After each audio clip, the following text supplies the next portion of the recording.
Hello guys, আজকে বানাবো chicken lollipop. যার জন্য সবগুলো মাংস ধুয়ে নিলাম, দিয়ে দিলাম স্বাদ মতো লবণ, হলুদের গুঁড়া, মরিচের গুঁড়া, ধনিয়ার গুঁড়া, জিরের গুঁড়া, আদা বাটা, রসুন বাটা। তারপর দিয়ে দিলাম সয়া সস,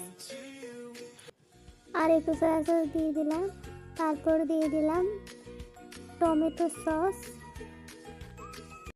তারপর সবগুলো একসাথে মাখা করে নিব, যেন মাংসগুলোর মধ্যে সবগুলো মশলা ঢুকে যায়। স্বাদ বাড়ানোর জন্য মিট মশলা দিয়ে দিলাম। এদিকে কড়াই গরম করে তেল দিয়ে দিলাম পরিমাণ মতো। তেল গরম হয়ে যাওয়ার পরে সবগুলো মাংস একটু একটু করে দিয়ে দিলাম। মাংসটা ভালোভাবে সিদ্ধ হওয়ার জন্য ঢাকনা দিয়ে ঢেকে দিতে হবে। তো সবগুলো মাংস দেওয়ার পরে আমরা ঢাকনা দিয়ে ঢেকে দিচ্ছি। এক পাশ হয়ে গেল তো আরেক পাশ উল্টে দিব।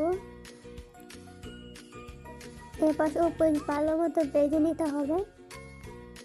এপাশ ওপাশ হয়ে গেলে নামিয়ে নেব। এবার আপনারাই বলেন কেমন হয়েছে, দেখতে কিন্তু ইয়াম্মি লাগতেছে।